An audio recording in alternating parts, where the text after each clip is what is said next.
So, in one of our previous episodes, we looked at addiction and we focused on addiction to Instagram as an example. Because many people in this modern world might find themselves scrolling through social media more often than they would like.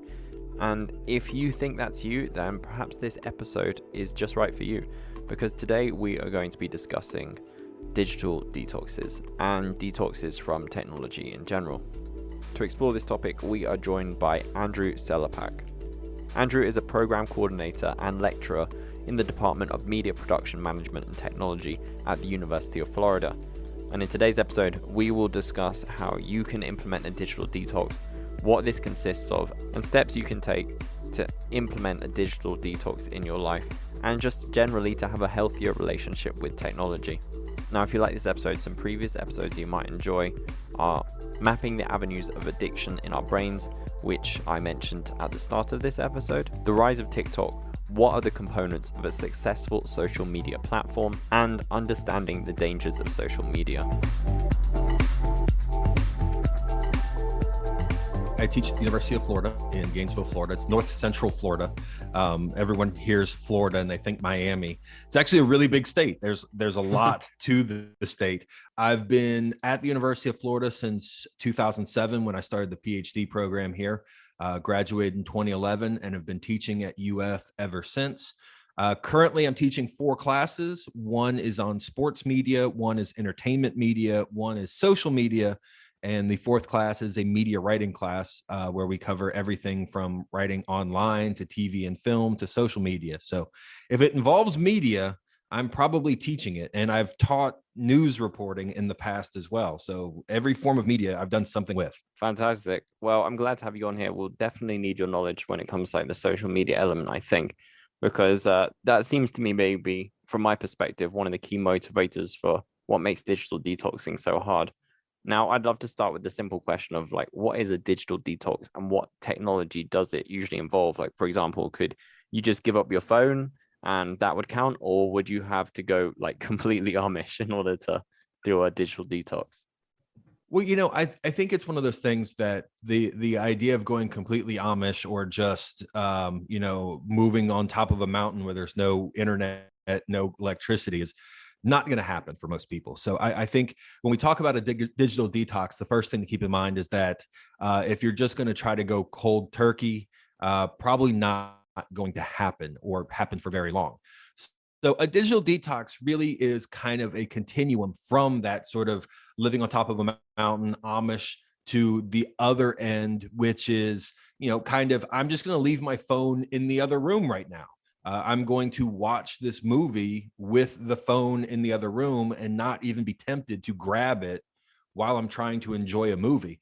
Or it could be something as simple as when you're on vacation, maybe keeping the phone in your bag rather than readily available in your pocket for you to grab in an instant to take pictures. So a digital detox, I think, again, if we're being honest with ourselves, is really difficult to do completely. So I think it is kind of a sliding scale in terms of how much we want to remove ourselves from being sort of always connected. Yeah, I can understand that in today's modern world, when I think about it, I'm someone that lives abroad. So I live far away from my family and friends, and my phone and technology is really one of the main ways that I can stay in contact with my family. So that would be very hard to disconnect from that. And on top of that, now that COVID has hit, we're more remote than ever. So we're very much reliant on technology for more than just enjoyment and social media. So you mentioned a few of those possible ways of implementing a digital detox realistically. Do you have any others that you can share with us? Any other kind of like routines or ideas that might benefit our audience if they are planning on doing a digital detox? Oh, sure. And again, because I look at it as this continuum and just how much you want to kind of separate yourself from technology. One of the big things to keep in mind is that it's not just so much that we check our phones, it's the notifications that we get on our phones. And these notifications are one of the big drivers as to why we grab it, why we look at it, why we have our face kind of, always with this cell phone light kind of shining on us. And you can do something as simple as turn off notifications. You turn off your notifications and that phone is not binging and buzzing and constantly reminding you, hey, there's something to look at. There's something to look at. Some people have their phone kind of constantly on vibrator, or even, turned off to the extent it's not vibrating or giving them a notification. You could also remove some of the social media apps from your phone. You go back to the sort of the pre-smartphone days. We didn't have the same kind of need and desire to constantly be on, because you couldn't. If you wanted to check your MySpace page, you had to be sitting in front of a computer or sitting in front of a laptop. But now we're looking at these things constantly when we're on the bus, when we're waiting for something, we're waiting in line for a cup of coffee, we are, trying to fall asleep. It's a commercial break. We're doing anything. So some of it can be, again, it's sort of as simple as turn off notifications, delete some of the apps off of your phone. I know another thing that really comes up in terms of how often we look at our phone, and I'm very guilty of it. It's the last thing I look at night and the first thing I look at in the morning. And sometimes it wakes me up in the middle of the night and I grab it and look and see what the notifications are. And that's just, hey, put the phone in another room when you're sleeping. Don't have the phone in the room with you. And it's about kind of cutting down on how much you're using it. We're not talking about kind of as much of an addiction as it is. It's still a tool. It's a tool that, we can use. It's just how much we decide we need to unnecessarily use it. It's not an addiction like a drug that's always harmful for you. So it's a lot of it is about just kind of cutting back rather than eliminating completely. Yeah, I have to say, on the point you made about leaving your phone outside the room, that's something that I've been doing for a while now. I think maybe like a year or so. I have to say it's really good, not necessarily because I don't look at it in the evening. That's not really such an issue for me, but it's more the fact that I forget about my phone at the start of the day. So I often will get up, and within the first like half an hour, so even an hour, I'll forget that my phone even exists. Whereas whenever I have my phone within arm's reach, of my bed, then it's almost always the first thing I look at. So, I mean, I understand that can be difficult. One thing that I have found hard about that is most people use their phone as their alarms. What I do is I just try and, like, I suppose, put it near to my room. So it's like just on the outside of my room, so I can still hear the alarm. Or actually, no, I bought a, I just haven't used it for a while. I bought another alarm. They're easy to buy. You can buy for like a few bucks even. You can get one of those simple alarms, and Alarm clocks are not yeah, expensive. I mean, and yeah. you know what the sad thing is, I use my phone as my alarm clock. And I have an alarm clock that is right next to it every night, and I Mm. just never set it. And it's sitting there, and it kind of looks at me every morning like I could have helped you with this, and I'm grabbing my phone instead to turn off the alarm, or more than likely hit the snooze button Yeah, yeah, yeah. on my phone. That's the one good thing that I've found about at least putting my phone outside the room. Even though I do have an alarm that I could use within my room, I find that I often find myself getting up to go turn it off from another room, and by that time I've kind of woken up a bit. So I think if anything, it does help me prevent switching on that snooze button. But yeah, I I do have a quick question. I'd love to know before we go further, like, have you gone through a digital detox yourself? And if so, what did it involve, and what did you find like the hardest aspects of it being? I wouldn't say it was a self-imposed digital detox. It was, as we had that kind of brief conversation before we started recording of, you being in another country. And, for an American, our cell phones, they don't quite work the same as they seem to in every other country. And I've been traveling abroad where, your cell phone is basically just this pocket weight that you keep with you until you can find Wi-Fi. And there is an aspect of, again, it wasn't a self-imposed sort of detox, but during a trip to Ireland, just okay, I can't go on my phone because there's no internet access that I have. So I'm just going to enjoy what I'm doing. I'm going to enjoy talking to the people around me. I'm going to interact with strangers. You're kind of going back in time a bit to realizing that there's interpersonal communication skills you can rely on when need be. And that was a big part of it. And it does make for such a different experience when you're not sort of constantly trying to fill the time. And I think that's really a big part of it. What we have with our cell phone is we don't quite like that quiet space anymore. We need something to be interacting with us. We can't simply just look around and enjoy. And that happens for us if we go hiking.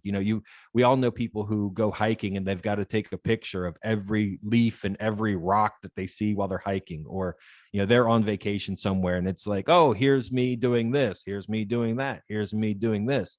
And you wonder if they went on vacation just to take pictures or to actually enjoy the vacation. So like I said, I wouldn't say I've been on the sort of full detox on purpose before. I have done things on my own to kind of limit how much I'm using. I'm leaving the phone literally upstairs to where I'm going to go. I'm just going to watch this movie and not let anything else bother me because I really want to get into it. But in terms of doing a sort of complete going sort of analog with my life, it's only been while traveling. Hopefully you're enjoying the show, and if you are, make sure you subscribe and never miss an episode. You can find us on all your usual podcast sites: Spotify, Apple Podcasts, Google Podcasts, Stitcher, Podcast Addict, and a whole lot more, including YouTube. And we want to hear what you think, so be sure to leave us a review. Just search Brains Bite Back wherever you get your podcasts. Pretty early on in this conversation, I was thinking, we're probably going to discuss tips and methods for how to have healthier relationships with our phones. But I think realistically, it's not just like how you physically deal with these things, but also mentally, because you're right. You touched on something like, I can't remember the words you use specifically, but no one likes the quiet or the silence or like the doing nothing. There's that need to constantly be entertained. And I think it is something quite instinctive that when we have a moment to ourselves or when we have a moment we're not doing anything, we want to check on things. We want to check Instagram or social media or whatever it is that we spend our hours doing on our phone. And I think that maybe the first step isn't just necessarily physically implementing things to help with a detox, but mentally. One thing that we discussed on this show quite a lot, and I'm a big fan of, I'd like to do more of, if only I was more disciplined, but is meditation. I'm not sure if that's something that's come up within your history of like social media and digital detoxing. There is an aspect, just living in the moment, that I think comes about, and there's obviously lots of psychology that goes into this idea that, you really just need to kind of live. I've gone on trips. I've done study abroad trips through the University of Florida where we've gone to other countries. And again, it's a little different for Americans. We're not necessarily known as world travelers as much as others. But, I've told the students, hey, if we're going here or there, look at the thing, take in the thing, whatever it is. If we're at a museum, if we're seeing architecture, if we're seeing anything, take it in for a moment, then take out your phone, take the picture, take the selfie, whatever you're going to do, but literally get that opportunity to kind of experience it in a way that only you will have that moment. It's not something that you're taking a picture of to share so that you can have it with people back home thinking they're going to look at it and care, but literally have that moment that's just to you.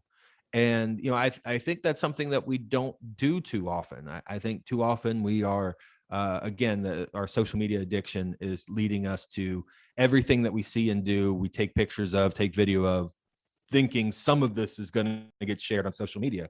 And instead, I think it's helpful, it's beneficial, it's healthy to take that time of just taking that breath and looking at whatever it is that thing is that's just for you. That's just a memory for you. Nobody else is part of it. Nobody else can share in it. Yeah, and those are the memories that I think will last, definitely, not the stuff you see on Instagram. Yeah. And I was thinking about it just in this conversation here. Obviously with COVID, traveling has been, next to nothing. And my last trip overseas was in 2019 and I was in Prague. And my parents have never been to Prague. They'll never get a chance to go to Prague. But there's just some absolutely gorgeous things there. And What I did my first couple of days was I really kept my phone in my pocket. I was smart enough this time to pay for the international data so that I could use my phone to post to wherever I wanted at any given time. But I spent the first couple of days just kind of looking around and seeing everything. And I had been there before, but just taking it in for myself and looking at whether it was the astronomical clock or going to really anything. And then after a couple of days, I thought, okay, I'm now going to get some pictures and video, and this is going to be what I'm going to show my parents when I come back to the US. Because again, like I think there is something almost, I don't want to call I was gonna call it noble for a second, but that's a bit of an exaggeration. But there is something I think good about the fact that if we are traveling and doing these things and we want other people who may not get that same opportunity to see what exists out there and see what they might be missing. But I think that's not necessarily why we're using social media so much. It's not, oh my God, you may never see this, so I want you to know what it looks like. I think it's, hey, you're not here with me. You're at home living your boring life. Look at how exciting my life is and what I'm looking at. Be jealous of me. So I think that's where we are a little bit too much on social media and need to kind of maybe come back a little bit. Yeah, I definitely think it's probably a good idea to ask yourself, why are you posting this? If it is for the former, then yeah, it's valuable. But if it's for the latter, then maybe you need to have a sit down and think about where you're going in life. But and yeah, go ahead. I'll be honest though. I know people whose jobs it is to be kind of travel influencers, and you know what? More power to you. I wish I had that life sometimes. Yeah. And I know people who, what they do to make money is that they're traveling, going to different places, and it could be again as an influencer, it could be because they're a travel reporter working for different media outlets. And God bless them for having a really interesting job, but that's sort of the exception rather than the rule. Most of us engage in what's called self-image manipulation, where we're basically presenting the human highlight reel when we use social media. And that's, I think once we come to the realization of, hey, guess what, not only is that not your real life, that's not my real life either. And maybe we will take that extra second or breath to kind of enjoy places for what they are, not for their potential Instagram ability. Yeah, for sure. I find it weird, as much as I do envy those people that do get to travel and post on Instagram and live these luxurious lives thanks to their followers and the accounts they have. I also feel like in a way they're kind of a slave to their accounts, and they have to post and they have to keep this up. So I don't know if I would enjoy it as much as maybe it looks like a lot of fun. But maybe they'd feel the same about podcasting. Maybe they'd feel, oh damn, I'd have to get up, grab a mic, and start talking. Your life is so tough. Yeah. No, I shouldn't complain. But anyway, one thing that I did want to take away from this conversation, and we've covered a lot of what I was looking to really discuss with you, is the idea. I suppose I thought of digital detox going into this as something that should be implemented like now and then.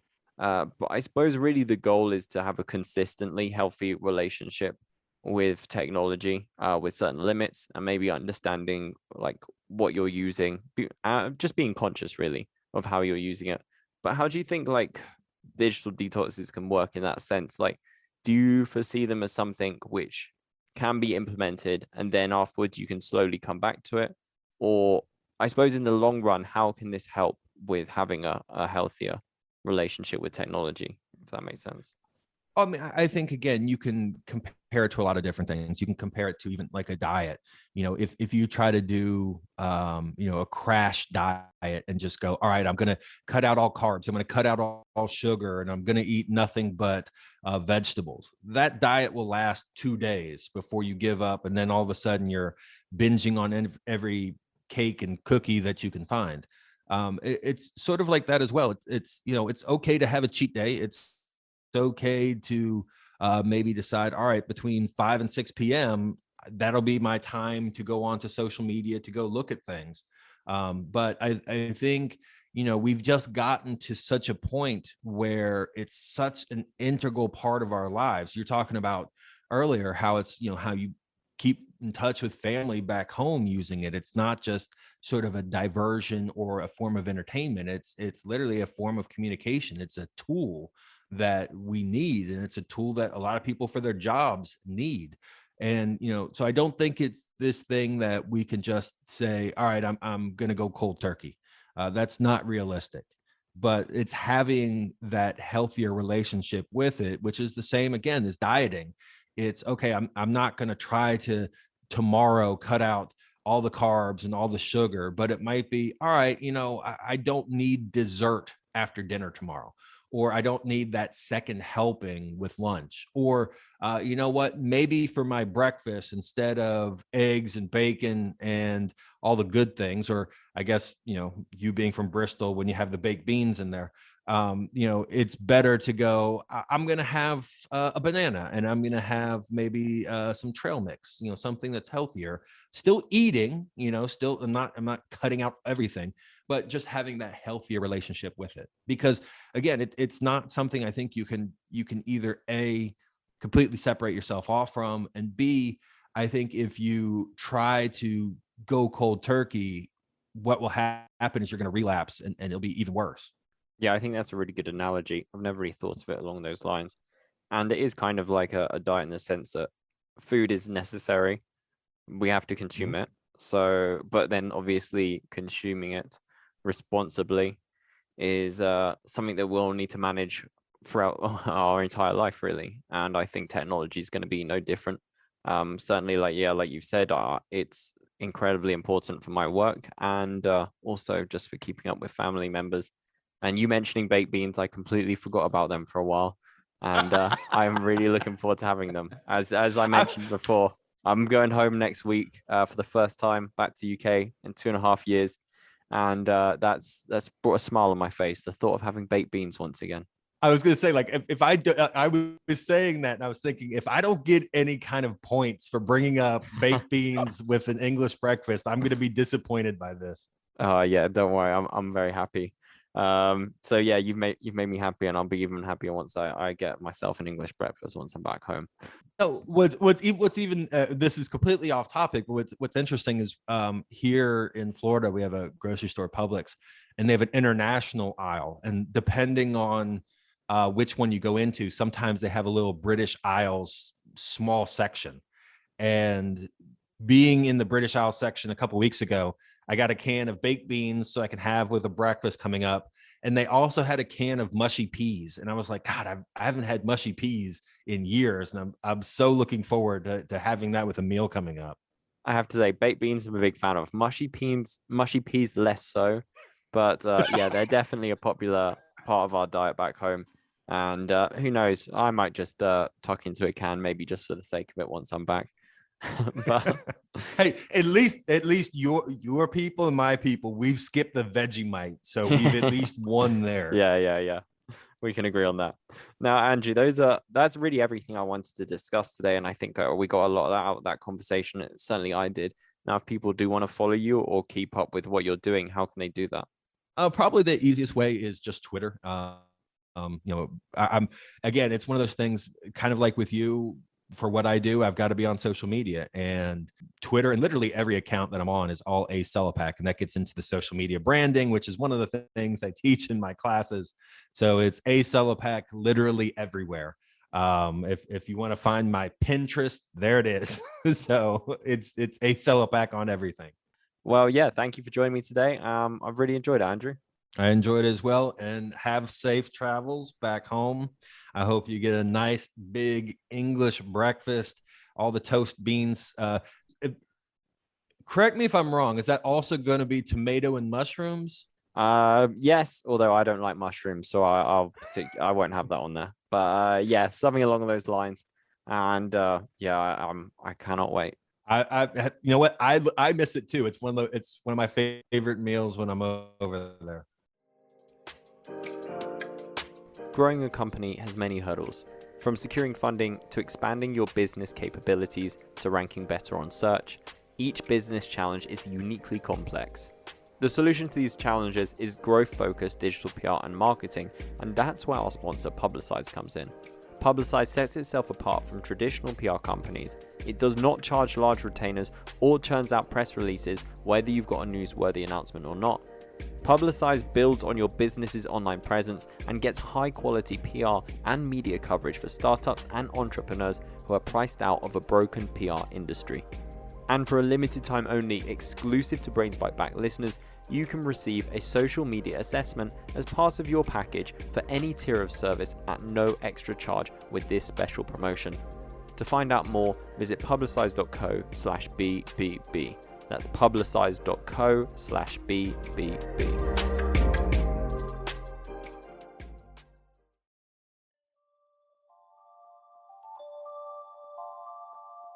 This is the end of today's show. Thank you so much for listening. If you like this and you want to hear more episodes just like it, then follow and subscribe to Brains Bite Back wherever you get your podcasts. We're also available on YouTube under the channel of our publication, The Sociable. Just search Brains Bite Back and you'll find all of our episodes there.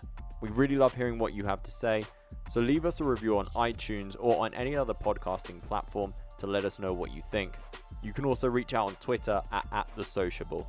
And finally, go to sociable.co where you can find all our episodes and plenty of articles on topics just like this. Thanks again for joining us, and until next time, stay safe and stay healthy.